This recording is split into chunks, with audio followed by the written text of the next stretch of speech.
বাচ্চাদের স্কুলের টিফিন কিংবা সন্ধ্যাবেলার নাস্তায় এই খাবারটা খুবই চটজলদি করে দেয়া যায়। আর বাচ্চারা যেমন পছন্দ করে তার সাথে কিন্তু বড়রাও সেই সমান অনুপাতেই কিন্তু পছন্দ করে। আর খুবই চটজলদি কিন্তু এই নাস্তাটা করেও ফেলা যায়। তো কথা না বাড়িয়ে খুবই ঝটপট করে এই রেসিপিটা তোমাদের সাথে শেয়ার করে ফেলি। প্রথমেই বলে রাখি, রেসিপিটা যদি ভালো লাগে তাহলে কিন্তু অবশ্যই টাইমলাইনে শেয়ার করে রাখবে। এখানে আমি মুরগির মাংস নিয়েছি 250 গ্রামের মতো। এই মুরগির মাংসটাকে আমি সয়া সস, লবণ, আদা, রসুন দিয়ে কিছুক্ষণ মেখে রেখেছিলাম। এবার এই মাংসটাকে একটা ব্লেন্ডার জারে দিয়ে তার সাথে আমি একে একে গাজর কুচি, আদা বাটা, পেঁয়াজ কুচি, রসুন কুচি, সরিষা বাটা আর একটা পাউরুটির পিস নিয়েছিলাম। আর এই পাউরুটির পিসটাকে অন্য আরেকটা ব্লেন্ডার জারে আমি ব্রেড ক্রাম্ব করে নিয়েছি, মানে গুঁড়ো করে নিয়েছি। এই পাউরুটির গুঁড়োটাও কিন্তু এই ব্লেন্ডার জারে দিয়ে দিয়েছি। তার সাথে দিয়েছি গোলমরিচ গুঁড়ো, কাঁচামরিচ কুচি, লবণ, মানে পরিমাণ মতো লবণ। এই সবগুলোকে ব্লেন্ডার জারে মিক্সড করে নিব। এই তো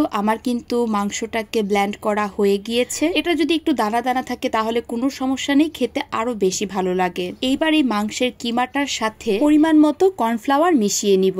আমরা বাঙালিরা কিন্তু হাতে কোনো জিনিস মিক্সড করলে বেশি কমফোর্ট ফিল করি। এই চামচ দিয়ে মিক্সড করা আমাদের বাঙালিদের আসলে পোষায় না। হাত দিয়ে যত ভালো করে মাখবো ততই তো খাবারের স্বাদ বেড়ে যায়। তো যাই হোক, আমার কিন্তু এদিকে মাংসের কিমাটার সাথে কর্নফ্লাওয়ার বেশ ভালো করে মাখা হয়ে গিয়েছে। এইবার একটা হাঁড়িতে বা কড়াইয়ে আমি অল্প একটু লবণ দিয়ে জল গরম বসিয়ে দিয়েছিলাম। জল গরমটা যখন ভালো করে ফুটে যাবে তখন আমার হাতের মধ্যে বেশ কিছুটা তেল মাখিয়ে নিয়ে এই মাংসের কিমা থেকে ছোট ছোট করে বল বানিয়ে এই জল গরমের মধ্যে দিয়ে দিব। এই চিকেন বলগুলো কিন্তু সেদ্ধ করে আপনি ডিপ ফ্রিজে স্টোরেজ করে রাখতে পারবেন। যখন ইচ্ছা তখন একটু হালকা গরম করে বাচ্চাদেরকে দিয়ে দিতে পারবেন টিফিনে, নয়তোবা সন্ধ্যার নাস্তায়। এই পর্যায়ে চিকেন বলগুলো কিন্তু জল গরমের মধ্যে পড়ার সাথে সাথে বেশ ফুলে ডাবল হয়ে যাবে। কিন্তু এই জল গরম থেকে চিকেন বলগুলো যখন আমি 10 মিনিট পরে নামিয়ে ফেলবো তখন কিন্তু বলগুলো আস্তে আস্তে ছোট হয়ে যাবে। আর বলগুলো ভালো করে সেদ্ধ হয়েছে কিনা তার জন্য আমি একটা টুথপিক দিয়ে ভেতরটা দেখে নিচ্ছি।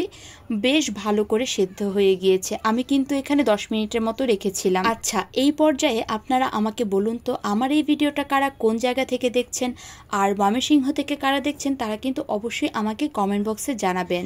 এই তো ঠিক একই প্রসেসে কিন্তু আমি বাকি চিকেন বলগুলো জল গরমের মধ্যে 10 মিনিটের মতো সেদ্ধ করে উঠিয়ে নিয়েছি। আর আমার চিকেন বলগুলো কিন্তু একদম রেডি। এইবার জাস্ট একটা ফ্রাইং প্যানের মধ্যে অল্প একটু তেল দিয়ে এই চিকেন বলগুলোকে ভালো করে ভেজে নিব। ভেজে নেওয়াটা অ্যাকচুয়ালি যার যার পছন্দ অনুযায়ী, কেউ একটু বেশি করেও ভাজতে পারেন, কেউ একটু অল্প করেও ভাজতে পারেন। তবে আমি একটু লাল লাল করেই ভেজেছি যাতে খেতে খুবই ভালো টেস্ট আসে। এই তো আমার কিন্তু চিকেন বল বানানো একদম রেডি। খুবই সহজ না? এই রেসিপিটা কিন্তু খুবই সহজ, মানে খুবই শর্টকাটে, খুবই সিম্পল ওয়েতে এই চিকেন বলগুলো কিন্তু বানানো যায়। আর এই চিকেন বলগুলোর উপরে আমি কিছু কাঁচামরিচ কুচি দিয়ে দিয়েছি, যেহেতু বড়রাও খাবে, শুধু বাচ্চারা খাবে না।